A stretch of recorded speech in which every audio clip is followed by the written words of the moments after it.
Hello, everyone. I wanted to go through the correct answers for Chapter 11, Section 2, the Roman Empire and Religion. So again, remember, if it is a recall or identify, the information is directly in the text. I just have to go and find it and copy it down.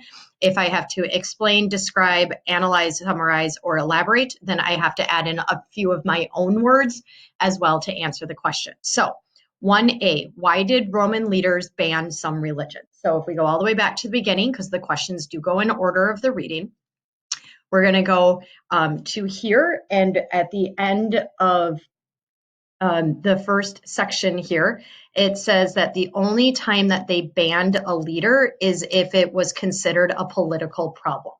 So the only time the Romans banned a religion is when the rulers of Rome considered it a political problem. So otherwise, they let everybody do their own thing. Question 1B.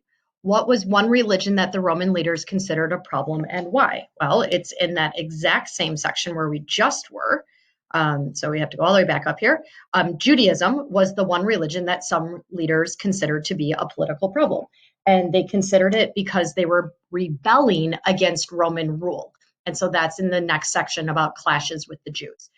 So they did not attempt to ban Judaism and the entire empire until they started rebelling against Roman rule. And then once those rebellions started, then they banned the religion.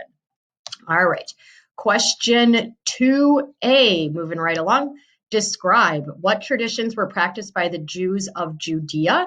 Well, if we go back to the very first part of the clashes with Jews, we know that they worshiped only one God. And so the Romans at this time were polytheistic. They believed in more than one god or goddess, but the Jews were monotheistic, meaning they believed in just one God. And so that was one of their beliefs. And then the other thing that was very important to them is in the section of a new religion, where it says that they followed the laws of Moses. So this meant that they would do or not do specific things. They would eat certain foods or not eat certain foods, but they all come down to the laws of Moses. So that is 2A. 2B or not to be, that is always the question, but to be, describe Jewish beliefs about the Messiah. If we go back to where it talks about the word Messiah, so it's right here in yellow, Messiah means the anointed one, and what they believed is that this was the leader who was going to restore the kingdom of Israel. So they thought that the Messiah was going to come, and according to prophecy, the Jews' new leader would be a descendant of the king of David. When he would come, he would restore the greatness of King David's ancient kingdom, Israel. In other words, the leader who would restore the kingdom of Israel. I believe we're on to question 3. 3A, identify where does most of the information about Jesus of Nazareth come from? So if we go to the first part about a new religion and Jesus of Nazareth, so we just finished up here. Yep. Most of that information comes from the Bible or the New Testament. So the New Testament of the Bible, also known as the Gospels, but the New Testament or the Bible is a very perfect answer. Okay. 3B, analyze. How did the teachings of Paul of Tarsus change Christianity's relationship to Judaism? Okay, so we have to go to the idea of where Paul is. The big thing that the reason is that he spread Christianity throughout the Roman Empire, explaining Jesus's teachings and separating Christianity from Judaism. So he was the first one to start to say, like, you don't have to do all the same traditions and follow all the same rules that Judaism has. And so then that started the break in creating Christianity as being its separate religion. And so he helped by doing that, by spreading the gospel or by spreading the word of Jesus and what his teachings were. All right, so the book answer is, I believe this is 3B. He spread Christianity through the Roman Empire, explained Jesus's teaching, and separated Christianity from Judaism. All right, moving on. 4A, summarize. What challenges did the early Christians face in practicing and spreading their religion? If we go to the growth of Christianity, so in this first part, it says that it was hard because they were arrested, they were killed because they refused to worship Roman gods. So they were banned. Christianity was banned, and they were persecuted, which means that they had to practice in secret. They couldn't tell everybody openly about Christianity. Otherwise, they would be punished by the Roman government.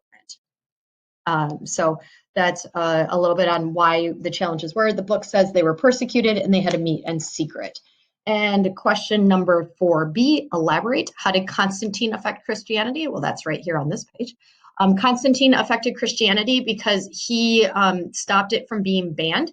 So he, instead of saying that they had to meet in secret, he said, hey, you can just have your religion. You don't have to hide it anymore. And so that was the big change. So he made it so it wasn't illegal or against the law to be Christian anymore.